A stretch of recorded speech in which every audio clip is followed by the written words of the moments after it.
नमस्कार, मैं पूजा। फटाफट 30 खबरों में आपका स्वागत है। चलिए जानते हैं देश प्रदेश की प्रमुख खबरें।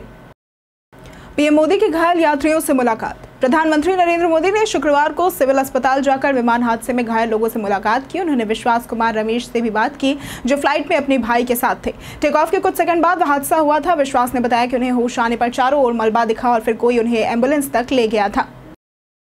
भारत ने ईरान इजरायल तनाव पर चिंता जताई। भारत सरकार ने ईरान और इजरायल के बीच बढ़ते तनाव पर गहरी चिंता जताते हुए दोनों देशों से संयम बरतने और कूटनीति के रास्ते समाधान निकालने की अपील की है। विदेश मंत्रालय ने कहा कि भारत हालात पर नजर रख रहा है। वहीं तेहरान और तेल अवीव स्थित भारतीय दूतावासों ने वहां रह रहे भारतीय नागरिकों को सतर्क रहने और सुरक्षा निर्देशों का पालन करने की सलाह दी है। दीघा एसटीपी तैयार, जल्द होगा उद्घाटन।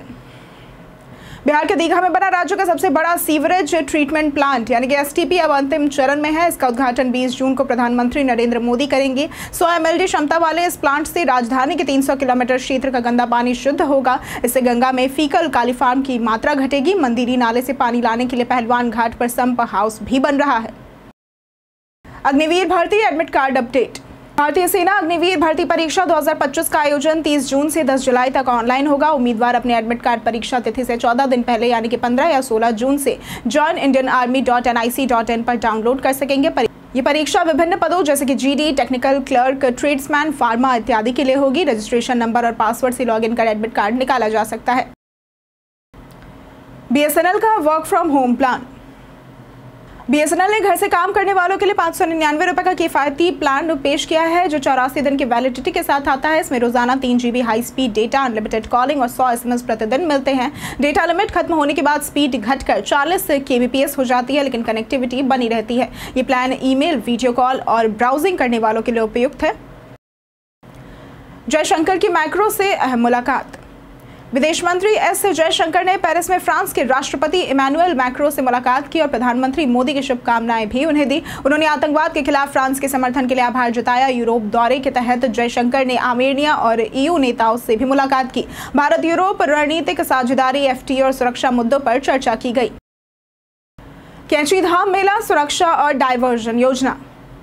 कैंची धाम का 61वां स्थापना दिवस 15 जून को मनाया जाएगा, जिसमें करीब 3 लाख श्रद्धालु शामिल हो सकते हैं। प्रशासन ने सुरक्षा के पुख्ता इंतजाम किए हैं, जिसमें SSB और ITBP की तैनाती भी शामिल है। ट्रैफिक डायवर्जन प्लान 14 से 16 जून तक लागू रहेगा। पार्किंग, शटल सेवा और भारी वाहनों पर रोक के निर्देश दिए गए हैं ताकि भीड़ को सुव्यवस्थित तरीके से नियंत्रित किया जा सके। पीएम किसान की 20वीं किस्त जल्द जारी। पीएम किसान सम्मान निधि योजना की 20वीं किस्त जल्द जारी होने वाली है, जिसकी संभावित तिथि 20 जून बताई जा रही है। योजना के तहत हर साल किसानों को 6,000 रुपए 3 किस्तों में मिलते हैं। इस बार केवल उन्हीं किसानों को 2,000 की किस्त मिलेगी जिन्होंने समय पर eKYC पूरी की है। किसान पीएम किसान पोर्टल या फिर मोबाइल ऐप के माध्यम से eKYC करा सकते हैं। 2025 में ट्रैफिक नियम और सख्त। भारत सरकार ने 2025 से ट्रैफिक नियमों को सख्त बना दिया है। अब नाबालिग के वाहन चलाने पर माता पिता को 25,000 जुर्माना और जेल भी हो सकती है। शराब पीकर ड्राइविंग, रेड लाइट जंप, तेज रफ्तार, बिना लाइसेंस या फिर POC पर भारी चालान तय किया गया है। हेलमेट, सीट बेल्ट और मोबाइल फोन का उल्लंघन भी सख्त दंड की श्रेणी में लाया गया है। श्रीनगर रेल सेवा में स्टाफ बदलाव। कन्याकुमारी से श्रीनगर तक वंदे भारत ट्रेनें शुरू हो चुकी हैं और भविष्य में इस रूट पर ट्रेनों की संख्या बढ़ाई जाएगी। स्टाफ की कमी को देखते हुए रेलवे ने नया जम्मू मंडल बनाया है और 4 जुलाई तक कर्मचारियों से आवेदन मांगे हैं। फिरोजपुर मंडल के कर्मियों को प्राथमिकता मिलेगी। तबादले इस क्षेत्र के 742 किलोमीटर के हिस्से में जरूरत के अनुसार किए जाएंगे। नीतीश ने DBT से दी सहायता। मुख्यमंत्री नीतीश कुमार ने सामाजिक सुरक्षा पेंशन योजना और मुख्यमंत्री कन्या उत्थान योजना के 62 लाख से भी अधिक लाभुकों के खातों में कुल 271.15 करोड़ रुपए DBT के माध्यम से ट्रांसफर किए। इस राशि में केंद्र और राज्य सरकार की साझी भागीदारी रही। सीएम ने कहा कि समाज कल्याण विभाग योजनाओं का लाभ हर पात्र व्यक्ति तक पहुंचाए और केंद्र का सहयोग सराहनीय है। इंग्लैंड टूर से पहले अभ्यास मुकाबला। भारतीय क्रिकेट टीम इंग्लैंड दौरे पर है, जहां 20 जून से 5 मैचों की टेस्ट सीरीज शुरू होगी। इससे पहले टीम इंडिया और इंडिया ए के बीच 4 दिवसीय इंट्रा स्क्वाड अभ्यास मैच 13 जून से बेकनहैम केंट में शुरू हो गया है। ये मुकाबला टीम को सही संयोजन खोजने में मदद करेगा और सीरीज से पहले खिलाड़ियों को जरूरी अभ्यास देने का मौका देगा। संजय कपूर का आखिरी पोस्ट वायरल। करिश्मा कपूर के एक्स हस्बैंड और बिजनेसमैन संजय कपूर का 53 वर्ष की उम्र में दिल का दौरा पड़ने से निधन हो गया। वो इंग्लैंड में पोलो खेलते समय गिर पड़े और अस्पताल में उन्हें मृत घोषित किया गया। निधन से कुछ घंटे पहले उन्होंने अहमदाबाद एयर इंडिया हादसे पर दुख जताते हुए एक पोस्ट किया था, जो अब सोशल मीडिया पर तेजी से वायरल हो रहा है। सीतारमण पर मानहानि केस की सुनवाई।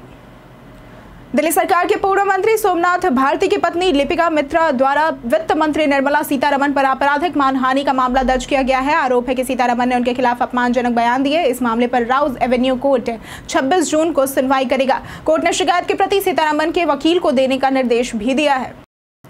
इसरो का छात्रों के लिए नया कोर्स। इसरो ने माध्यमिक और उच्चतर माध्यमिक छात्रों के लिए रिमोट सेंसिंग टेक्नोलॉजी पर एक मुफ्त ऑनलाइन कोर्स शुरू किया है। इस कोर्स में छात्र इसरो के वैज्ञानिकों से मार्गदर्शन पाएंगे और सैटेलाइट इमेजरी, सेंसर तकनीक, ऑर्बिट रिजोल्यूशन जैसे विषयों को समझेंगे। इच्छुक छात्र jigyasa.iirs.gov.in पर लॉगिन करके रजिस्ट्रेशन कर सकते हैं। एआई युग में भी कोडिंग जरूरी। माइक्रोसॉफ्ट की अपर्णा छिन्ना प्रगादा और सीईओ सत्य नडेला का मानना है कि एआई कोडिंग में मदद कर सकता है, लेकिन वो प्रोग्रामर की जगह नहीं ले सकता। कोडिंग केवल टेक्निकल स्किल नहीं बल्कि लॉजिकल और क्रिटिकल थिंकिंग का हिस्सा है। एआई जनरेटेड कोड की रिव्यू, टेस्टिंग और सेफ्टी के लिए प्रोग्रामर की भूमिका और महत्वपूर्ण हो गई है, इसलिए कोडिंग सीखना अब भी उतना ही जरूरी है। आरबीआई ने केवाईसी नियम बदले। आरबीआई ने 12 जून 2025 को केवाईसी प्रक्रिया को आसान बनाने के लिए नए नियम जारी किए हैं। अब ग्राहक बिजनेस कॉरेस्पॉन्डेंट के जरिए केवाईसी अपडेट करा सकेंगे, खासकर यदि बदलाव सिर्फ पते का हो। बैंक को कम से कम 3 बार सूचना देनी होगी, जिसमें एक डाक से अनिवार्य होगी। डिजिटल और वीडियो केवाईसी के विकल्प भी समान रूप से मान्य होंगे, जिससे डीबीटी जैसी योजनाओं में लाभ मिलेगा। फिन एलन का छक्कों से धमाका। 3 साल से आईपीएल में अनसोल्ड रहे न्यूजीलैंड के फिन एलन ने मेजर लीग क्रिकेट यानी कि एमएलसी में धमाकेदार वापसी की। सैन फ्रांसिस्को यूनिकॉर्न्स के लिए खेलते हुए उन्होंने 51 गेंदों पर 151 रन बनाए, जिसमें रिकॉर्ड 19 छक्के शामिल थे। एलन ने क्रिस गेल और साहिल चौहान के 18 छक्कों के पुराने रिकॉर्ड को तोड़ा और एमएलसी इतिहास का सबसे तेज शतक 34 गेंदों में भी जड़ा। हाउसफुल 5 की ताबड़तोड़ कमाई। अक्षय कुमार और रितेश देशमुख की starrer comedy thriller film Housefull 5 box office पर धमाकेदार प्रदर्शन कर रही है। 6 जून को रिलीज हुई इस फिल्म ने पहले दिन ही 24 करोड़ की ओपनिंग ली और महज 4 दिनों में 100 करोड़ रुपए का आंकड़ा पार कर लिया। वीकडे में भी फिल्म ने स्थिरता दिखाई है, जिससे इसके 7वें दिन की कमाई भी मजबूत रही। अब भारत में बनेगा नथिंग फोन 3। नथिंग ने पुष्टि की है कि उसका अगला फ्लैगशिप स्मार्टफोन फोन 3 भारत में ही मैन्युफैक्चर किया जाएगा। चेन्नई स्थित फैक्ट्री में इसका निर्माण होगा, जहां 95% महिला कर्मचारी काम करती है। कंपनी भारत को टेक्नोलॉजी हब मानते हुए मेक इन इंडिया पहल को समर्थन दे रही है। इसके साथ ही 5 शहरों में एक्सक्लूसिव सर्विस सेंटर और 10,000 रिटेल स्टोर्स के साथ अपनी पकड़ मजबूत कर रही है। ग्लोबल जेंडर रिपोर्ट में भारत फिसला। ग्लोबल जेंडर गैप रिपोर्ट 2025 में भारत 2 स्थान नीचे खिसक कर 131वें स्थान पर पहुंच गया है। हालांकि आर्थिक भागीदारी, शिक्षा और स्वास्थ्य के मोर्चे पर महिलाओं की स्थिति अभी भी सुधरी है, लेकिन राजनीतिक सशक्तिकरण में गिरावट आई है। संसद और मंत्रिमंडल में महिलाओं की भागीदारी घटने से स्कोर प्रभावित हुआ है। रिपोर्ट में कहा गया है कि पूर्ण लैंगिक समानता पाने में अभी 123 साल लग सकते हैं। बिहार विधानसभा चुनाव से पहले सत्र। बिहार विधानसभा का अंतिम मानसून सत्र जुलाई मध्य से शुरू हो सकता है और ये 5 कार्य दिवसीय होगा। चुनावी साल होने के कारण ये सत्र बेहद अहम माना जा रहा है। सरकार लोक लुभावनी योजनाएं ला सकती है, विशेषकर महिलाओं और शिक्षकों के लिए माई बहन मान योजना, जीविका दीदियों के मानदेय में बढ़ोतरी और शिक्षकों के वेतन संशोधन पर निर्णय लिए जा सकते हैं। 27 जून से शुरू होगी रथ यात्रा। पुरी की प्रसिद्ध श्री जगन्नाथ रथ यात्रा इस वर्ष 27 जून 2025 से शुरू होकर 5 जुलाई तक चलेगी। भगवान जगन्नाथ, बलराम और सुभद्रा इस दौरान मौसी के घर जाते हैं। लाखों श्रद्धालु इस दिव्य यात्रा में शामिल होते हैं। दिल्ली से भुवनेश्वर के लिए फ्लाइट और ट्रेन की सुविधा उपलब्ध है। यात्रियों को टिकट और होटल की बुकिंग पहले से करनी चाहिए, क्योंकि भीड़ के कारण किराए बढ़ सकते हैं। मेटा की सुपर इंटेलिजेंस रेस शुरू।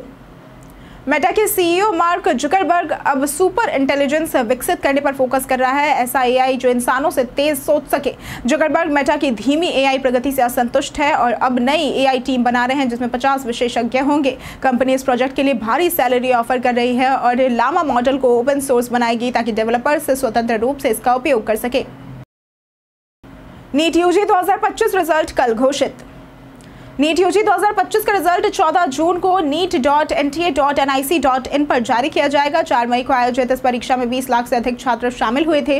रिजल्ट चेक करने के लिए एडमिट कार्ड नंबर और जन्म तिथि दर्ज करनी होगी। रिजल्ट के बाद मेडिकल काउंसलिंग कमेटी यानी कि MCC द्वारा काउंसलिंग की प्रक्रिया शुरू होगी, जिसमें 4 चरणों में MBBS समेत अन्य कोर्सों में प्रवेश कराया जाएगा। जून में कई ट्रेनें रद्द रहेंगी। अगर आप जून में ट्रेन यात्रा की योजना बना रहे हैं तो पहले ट्रेन स्टेटस जरूर जांच लें। दक्षिण पूर्वी रेलवे ने इंजीनियरिंग और नॉन इंटरलॉकिंग कार्यों के चलते 10 से 28 जून तक कई ट्रेनों को रद्द या डाइवर्ट कर दिया है। इसमें हावड़ा, जगदलपुर, टाटा इतवारी, टाटा गोवा, टाटा बिलासपुर समेत कई ट्रेनें शामिल है। प्रभावित यात्रियों को असुविधा से बचाने के लिए पहले से जानकारी लेने की सलाह दी गई है। लाबुबू टॉय का ग्लोबल क्रेज बढ़ा। लाबुबू टॉय, जो एक किताब के काल्पनिक किरदार से जुड़ा हुआ है, आज एक लग्जरी और ट्रेंडिंग टॉय बन गया है। पॉप मार्ट ने इसे ग्लोबल ब्रांड में बदला और K-पॉप स्टार लिसा की पोस्ट से इसका क्रेज और भी ज्यादा बढ़ गया। हाल ही में चीन में इसका एक स्टैच्यू 1.2 करोड़ में नीलाम हुआ। भारत में भी ये लोकप्रिय हो रहा है। रोहित शर्मा की बेटी समायरा भी इसकी फैन है। SBI ने 505 PO की नियुक्ति की। भारतीय स्टेट बैंक ने देश भर में बैंकिंग सेवाओं को सुदृढ़ करने के लिए 505 प्रोबेशनरी ऑफिसर्स की भर्ती की है। इन अधिकारियों को विभिन्न विभागों और विदेशी शाखाओं में काम करने का अवसर मिलेगा। SBI इस साल कुल 18,000 लोगों को नियुक्त करेगा, जिनमें 13,500 क्लरिकल और 3,000 से अधिक अन्य पद शामिल है। यह कदम बैंक की मानव संसाधन क्षमताओं को और मजबूत करने की दिशा में एक कदम है। स्पर्श पोर्टल से फॉर्म 16 जारी।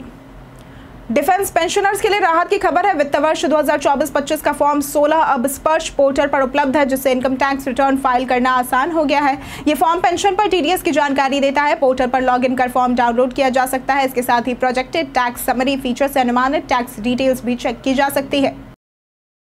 राम मंदिर में जल संरक्षण का संदेश। अयोध्या के भव्य राम मंदिर में पर्यावरण संरक्षण को महत्व देते हुए वर्षा जल संचयन की उत्कृष्ट व्यवस्था की गई है। परिसर में 30 रेन वाटर हार्वेस्टिंग पिट बनाए गए हैं, जिनसे वर्षा का जल सीधे भूमि में समाहित होता है। टाटा कंसल्टेंसी इंजीनियर्स द्वारा किए गए इस प्रबंध से भूजल स्तर सुधारने में मदद मिलेगी और अन्य भवन संचालकों को भी प्रेरणा देगा।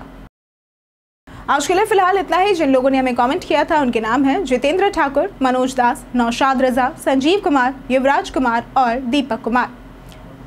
इसके साथ बढ़ते हैं आज के सवाल की ओर। आज का सवाल है, क्या आप ट्रैफिक नियमों का पालन करते हैं? आप अपने जवाब हमें हमारे कमेंट सेक्शन में लिखकर जरूर बताएं। आज के लिए सिर्फ इतना ही। हमारे साथ बने रहने के लिए धन्यवाद।